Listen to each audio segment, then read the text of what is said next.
New details this morning in the trafficking case against Sean Diddy Combs. Prosecutors now claiming that from behind bars, Combs has been trying to reach out to victims. Yeah, they came to Ben Affleck and they said, your wife's on these tapes. So that's something I can confirm to be fact. He said, I asked my partner for an Advil. He handed me the Advil. I woke up 22 days later. Combs is the person who poisoned them and put them in a coma. They like to keep memorabilia from these escapades. And, this is something that's a lot more common than people think amongst elite parts of society. Do you want to know where he is? If you want to know where he is, I'll tell you where he is, but he wants to surrender. He's here to surrender. You're legendary for the parties that you throw. Mm-hmm. I'm a legend, baby, for a whole bunch of things. Yes. You need locks on the doors. Okay, this is sounding kind of dangerous now. I lived with Sean Puffy Combs for a year. Hey, it was curious. I got a chance to see some things. Yeah, but you were 13. What were you seeing? I went there to see the lifestyle. Right. And I saw it. Justin, right now, he's having 48 hours with Diddy. Where we hanging out and what we doing, we can't really disclose. I had legal guardianship of Usher when, he did his first album. I don't have legal guardianship of him, but for the next 48 hours, he's with me. And we gonna go buck fool crazy.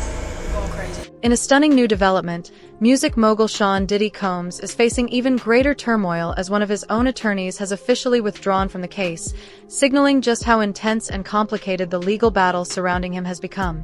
The departure arrives at a critical moment, with investigations deepening and public scrutiny reaching unprecedented levels, sparking widespread speculation about what may be unfolding behind the scenes.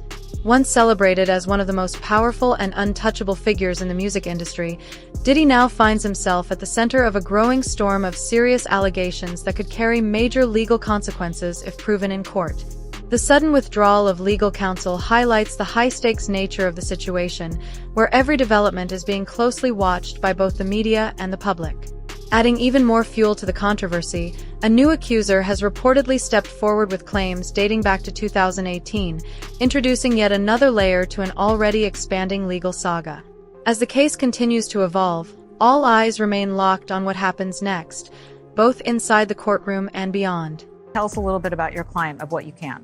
Yes, so she reached out to me a few weeks ago after being referred to me by another attorney who knew I had been doing things about this case and had been sounding the horn on Diddy. I've actually sued him in another lawsuit in 2021 in Miami with Trey Songz. So she called me and told me a very horrific story about her and her escape from the.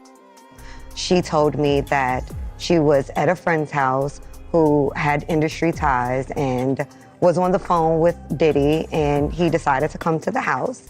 And when he came to the house, everything was fine, that there was another woman there who we've determined to be Christina Coram, KK, who Diddy talks about a lot as his right-hand woman, if you will, and that they were discussing trafficking her.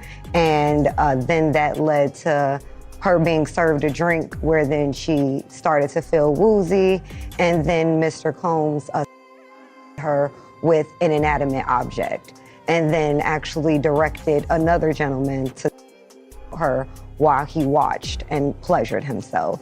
So she was able to escape eventually and ran out into the streets yelling and screaming, and a neighbor heard her because this happened in a quiet suburban neighborhood, if you will. So there's a witness? Yes, we have a witness. We also have a police report, and that was made in 2018, that she, when she initially filed the police report, she didn't name Diddy out of fear of retaliation, and more importantly, fear that no one would believe her. We all have stories. Mine is horrific. Why didn't you say something then? Because we just want to live. We want to be happy. And we really want to forget the trauma. Diddy's former backup dancer Tanika Ray speaking out. In the wake of federal home raids, trafficking allegations, and speculation the embattled music mogul could face criminal charges. Since then, I've been like, yep, I have a lot of stories, y'all. Maybe I'll write a book one day. Law enforcement had enough to get the search warrant. They maybe even have enough to get an indictment, and if so, I expect Diddy to be arrested in a matter of days and no more than weeks. So there's that. I have never talked about this publicly. Tanika reacting to this interview from Joy Reid's MSNBC series on Instagram. culture critic Torre claiming Diddy fired a family member after allegedly refusing his advances. Years later, they finally came out, and this a male, and said that Puff had said, "Come home, stay the night with me, or the internship is over." Oh, yeah. You know, we all have stories. Seriously, we all have stories.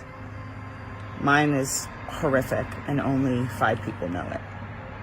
And I probably will never tell it. Tanika, who's also worked in entertainment journalism, referencing an alleged experience with Diddy from 1996 in her caption, adding, "Nothing that is happening is surprising."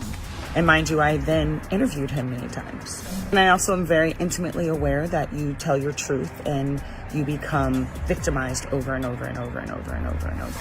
But it just is so traumatizing that women just want to live every day and feel safe. Can't nobody hold me down. This comes amid Diddy's looming legal saga. His attorney calling the Homeland Security search warrants, quote, "a witch hunt with excessive show of force and hostility that led to a premature rush to judgment." The government likely has a very strong case against Diddy. They don't execute these types of search warrants until they have talked to witnesses, have gathered evidence, and they believe they have an ironclad case. Not only that, they have to get a federal judge to sign off on the search warrant. Ultimately, I think Diddy is going to be indicted by a grand jury. If Diddy waives his right to a speedy trial, he could potentially push the case out a year or more. And Diddy has essentially unlimited funds to defend this case, and I expect him to litigate it very aggressively. Back in Tanika's message, she explains why now was the time to share her story, hinting someday she might put pen to paper. And when we revisit and revisit, we live in a state of victimhood, and nobody wants to live there. So for those of you like, why didn't you say something then? Because we just want to live. We want to be happy, and we really want to forget the trauma. So there's that. I know I pissed a lot of people off, including you. Mm-hmm. But this is a full circle moment, everybody. Yes. Get into adult conversation. Yeah. This is full circle. Yeah. Okay, because I haven't seen you in over 15 years, but I'm not seeing wrinkles. I'm seeing good. You live a really hectic lifestyle, and I don't understand all the running around, and who are these people that you surround yourself with, and who are these people? Do they violate you? Do you get robbed? What happens? Now, you threw a house party, and I got the footage, okay? Look at this. Now, who has this many people at their house? Puff, or Sean, Diddy, Doody, what do I call you? I think you should call me Puff. You always call me Puff. I do. Yes. Okay. First hurdle jumped. Jesus. I'm not gonna lie, I was nervous to come out here. The controversy surrounding Sean Diddy Combs continues to escalate as new allegations add fresh intensity to an already high-profile legal storm. A woman identified as Tanya Wallace, who claims she attended several of Combs' private gatherings, has stepped forward with accusations she describes as deeply disturbing. According to her account, minors were allegedly present at some of these events, raising serious concerns about the environment and circumstances surrounding those gatherings. It is crucial to emphasize that these claims remain allegations and have not been proven in a court of law. Nevertheless, their emergence has intensified scrutiny around the case, prompting renewed attention from investigators, media outlets, and the public. Events that were once viewed as glamorous and exclusive are now being re-examined under a far more serious and critical spotlight. As the legal process unfolds, the truth will ultimately depend on evidence presented and tested in court, but for now the situation continues to evolve, keeping both the courtroom and the public firmly focused on what comes next. And I want to start with Tanya Wallace, who claims she's been at a freak off and said she saw children, and it was hard for her to say it. It was very hard for her to say it, Ashley. So what she said was that she was flown out from LA to Miami by the Saudi prince. And they ended up eventually on Star Island at one of Diddy's parties. She says, among many other things, she goes into detail. She believes she witnessed underage victims at one of Diddy's 2018 parties. I'm looking like, are those midgets? Because it's people over them, it's people trying to hide what they're doing. Adults who are little people, or are you talking about minors? Am I gonna get in trouble? I don't want to say I witnessed any of that crazy stuff, but we all have common sense. Little people that's not supposed to be there. You're talking about underage people. It's a shame. Is this woman, Tania, is she really saying that there were minors involved in these freak-offs? That is exactly what she's saying, Billy. Now, as for what they were doing, she never really could get a clean look at it. She said there was a wall of adults encircling them who clearly didn't want everyone at the party to see what was happening there. She said when she saw this scene with the younger people, that it was about 7 a.m. and that the party had been going all night. Did anyone ask her why didn't she leave, and what was she doing? She was there as the guest of a Saudi prince. As to why she didn't leave, I don't know what time she left. I agree with you that once you see something like she's describing, that's the time to tip out the door. Or call the FBI. I mean, or call the FBI, exactly. But you know, that's the other thing that we've heard from a lot of people who've been involved in parties with Diddy, that there are NDAs that are signed, and you walk out and you feel like, I can't say anything to anyone. Real reasons why or what really happens, they don't know because they wasn't there. And that would affect me emotionally. But I got myself into a situation where I was about to get trafficked. And this was like 3 years ago. And I was just like, it was a close one. You know, I came up on this prince, and he was Arabian, and he flew me to Miami, and he said I was gonna be there for 2 weeks. We were in a $30 million house, and I ended up being there for a month, and I had to escape, okay? And we were meeting so many girls, and girls from Love and Hip Hop was coming in the house, and celebrities was there, and all of this stuff, but it started to get real weird, you know? It was a lot of drugs, and like, I don't do hard drugs like that. Like, I was smoking weed, you know, and they were doing hard drugs and stuff. And it was just like, it was getting, like my gut was telling me something bad is about to happen. But he was trying to like distract us with buying this stuff. We was going shopping and doing all these things. And for some reason, I felt like I'm used to getting, but like this right here, where am I about to be tomorrow? And why are we still here? So then he says, well, we're gonna go to Cuba. So the girls start talking in the house, and they're like, girl, I gotta get back home. And he said that I can't leave. And I'm like, well, what is he gonna do with us?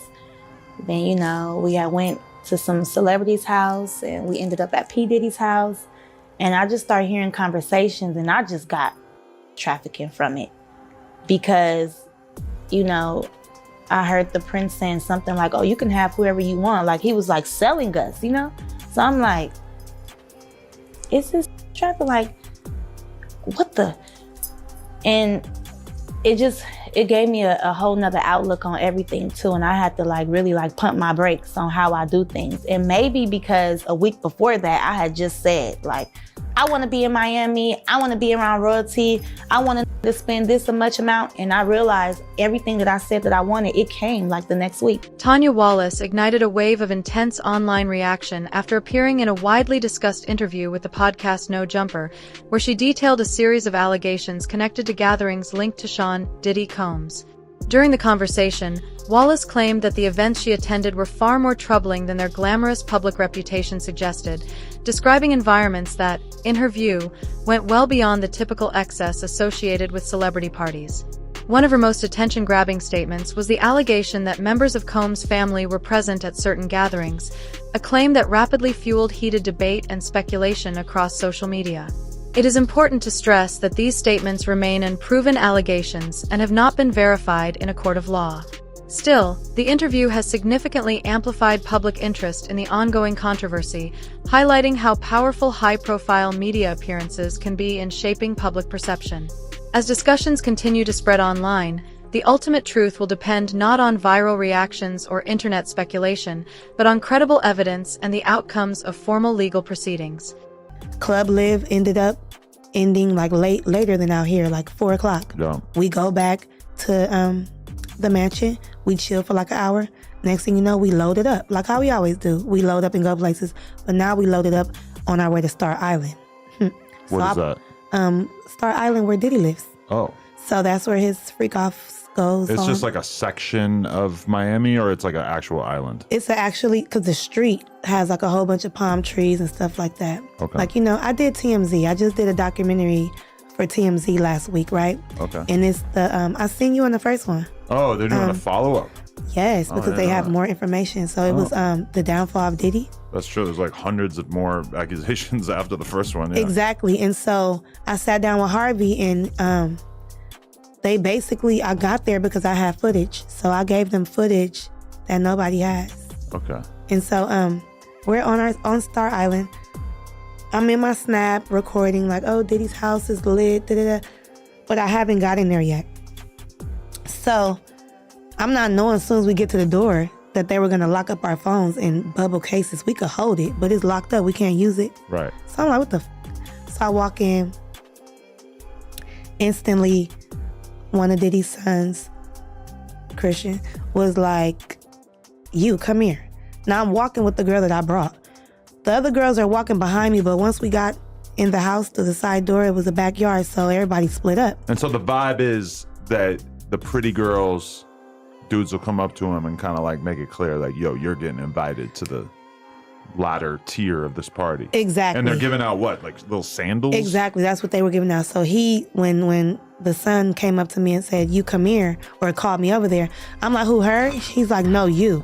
So I'm thinking like, why not both of us? But okay, whatever. He's like, take these shoes. The shoes, the robe shoes, white terry cloth robe shoes. They're like, oh yeah. And I'm like, what do I do with these? He like, this is how you get in the house. So I just took them, I carried them. And that's when Diddy came, like, just appeared. Now, when somebody walks behind you and rubs the side of you, you already know, like, what the? Yeah. You might as well hold me and pick me up. What was you about to do? Throw me in the pool? But everybody was already skinny dipping. That's nothing. When I walked in, before I seen Diddy, I'm just peeping out everything. House music going like a rave. Do, do, do, do, do. And it's real, real loud. It's 7 o'clock in the morning.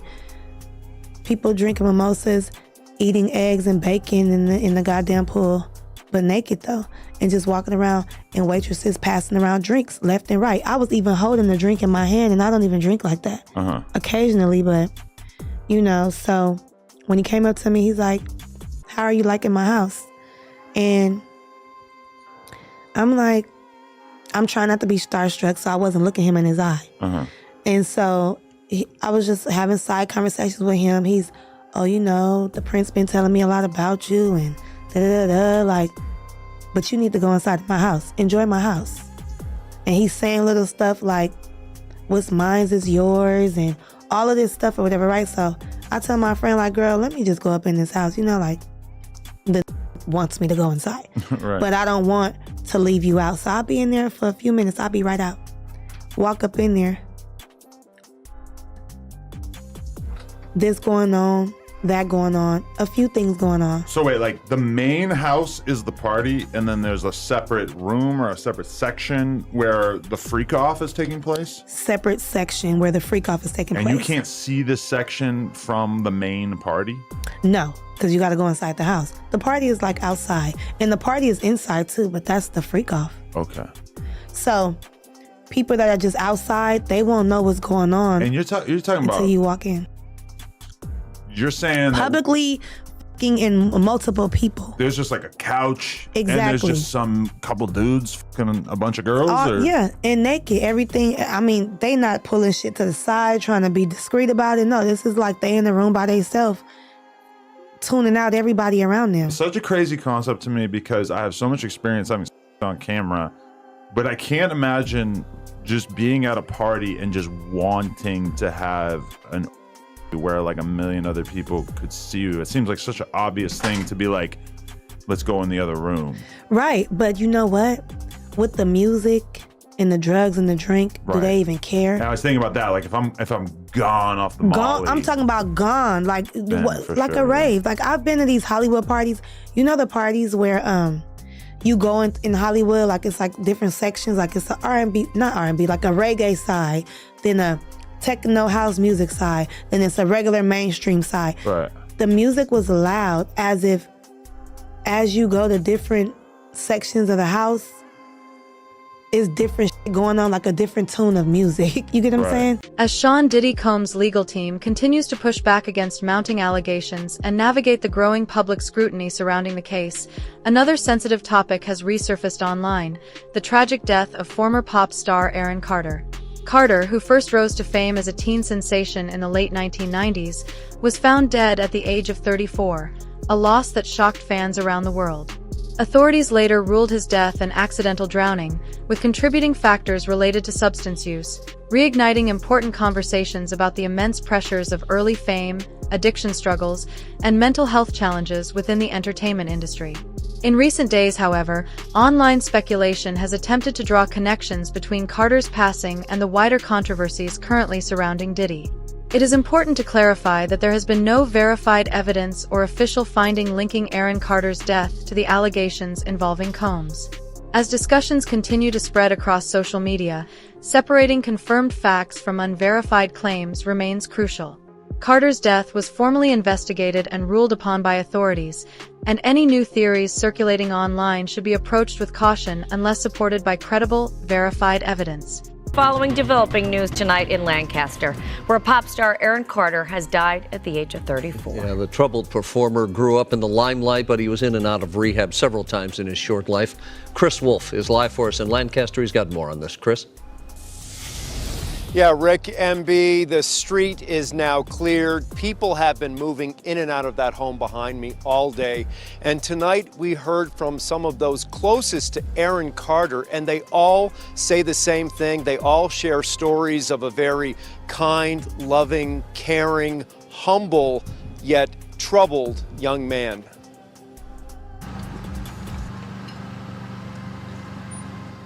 It's the tragic death of a young performer, and now family, friends, and fans around the world are suffering the loss. Singer, rapper, actor Aaron Carter is dead at the age of 34. Oh my God. Carter's close friend and stylist shared this video of a recent birthday celebration for Carter's fiancée, Melanie Martin. She is also the mother of their 11-month-old son, Prince. It's very painful, very, very painful. I talked to him 2 weeks ago. He was at the dentist and he FaceTimed me. He said, come over. And I said, I have work to do. I wish I could have just go see him at least one more time. Nick's brother, Aaron Carter. Right. A lot of people keep forgetting. Aaron Carter was begging for help, begging for independent financing, begging for security. He made it very clear Sony was out to get him, just like Michael Jackson told him they would be. And right around that time, his brother had just been accused of graping one of the girls from making the band, Diddy's entity. And they were trying to make all of that go away. And Aaron called his brother out. And then the next thing you know, he said, if anything happens to me, I did not do this to myself. And then he was gone. Do you regret ever getting involved in... I didn't have a choice. It got bad when I was about 15 years old. I'm sorry. I'm sorry the way that I look. Oh my God, it hurts so bad. It hurts. It hurts so bad because there's like nothing I can do about it. I take for high blood pressure medication, and I took for my mouth.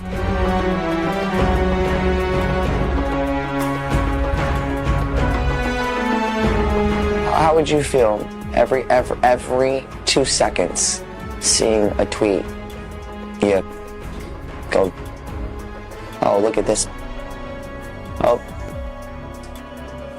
Aaron Carter's mom has made a pretty remarkable decision. She has decided she wants the world to see the death scene, where the bathroom where Aaron was found dead. And the reason for this is she is calling out the police and feels like they did not do a proper investigation here, because she is certainly insinuating that there may have been foul play involved in Aaron Carter's death. We're gonna bring her on, but before we do, I just want to make something really clear. The police have said it was not foul play. They have not identified anybody as a person of interest, a suspect, anything like that. The operating theory is he was huffing and he overdid it and died in the bathtub. So that's the operating theory. She has a different point of view. Right. The photos that she has released show the bathtub.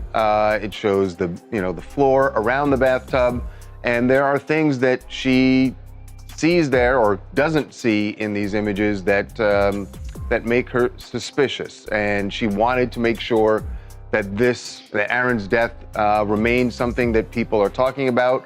And I think she's insinuating she wants people to put pressure on the police to do a thorough investigation. So joining us now to talk about why she put these out is Jane Carter, Aaron's mom. Jane, welcome to TMZ Live. Thank you so much. So Jane, why don't you walk us through what troubles you about that scene, about the things that you saw in the photograph? And the things that you've heard happened in the house. Oh, well, the first day, I got a call. The first thing, I got a call from my daughter, Angel, and she said that Aaron was found in the pool. So then I found out later that he was found in a tub, and the stories just kind of kept changing. But I was very concerned. Meanwhile, the once dominant business empire of Sean Diddy Combs appears to be facing increasing pressure as his legal challenges continue to unfold. According to reports, requests for bail have been denied multiple times, meaning Combs could remain in custody while the legal proceedings move forward. Bail decisions are typically determined by factors such as potential flight risk, concerns about public safety, and the seriousness of the charges, and repeated denials often signal the court's cautious approach to the case. Inside the courtroom, the legal battle has reportedly grown more intense, with defense attorneys exploring every available legal avenue in an effort to secure more favorable conditions for their client, while prosecutors continue pressing forward as investigations and related claims evolve. It is important to emphasize that all allegations remain subject to due process, and any determination of guilt or innocence will ultimately be decided in court. Nevertheless, the ongoing developments have cast a significant shadow over a figure who was once widely regarded as one of the most powerful and untouchable forces in the music industry. As the case continues to unfold, the final outcome will depend not on speculation or public opinion, but on the evidence presented and carefully examined before a judge and jury. I talked to you about that breaking news before the break. We are just learning that a judge has denied another one of rapper Sean Diddy Combs' requests to be released on bail. Remember, he's behind bars at the Metropolitan Detention Center in Brooklyn, waiting for his trial to get started next year in May. He's been detained for 2 months on charges of trafficking and racketeering, which he's pled not guilty to. Chloe Malas is following this for us. We were waiting for this decision. We got it in now. What do we know?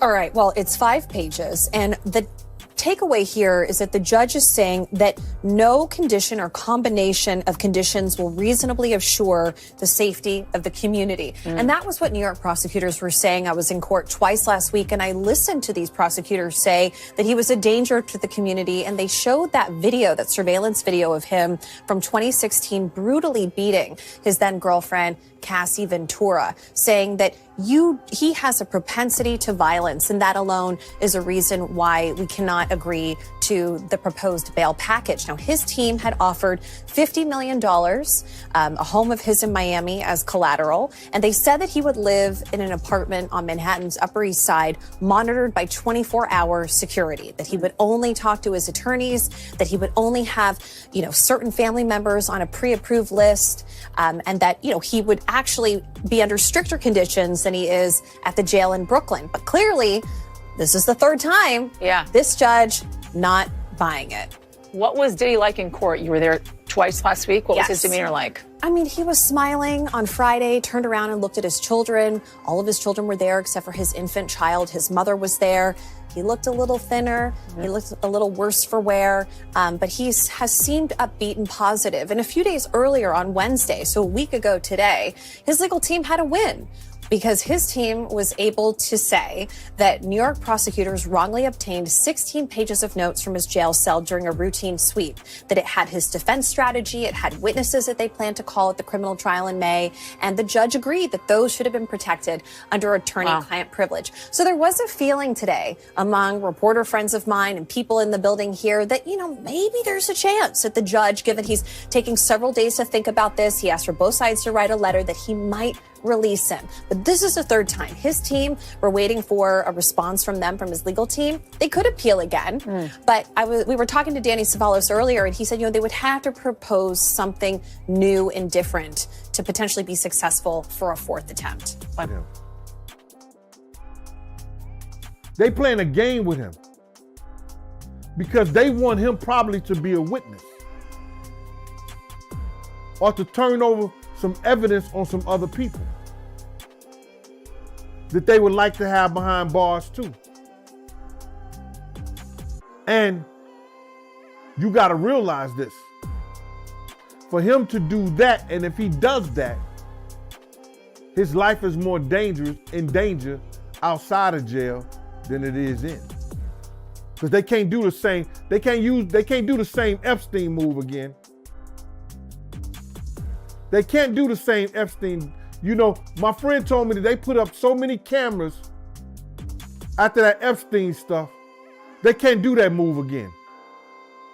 Whether allegedly he did it to himself or somebody else did it to him, we don't know.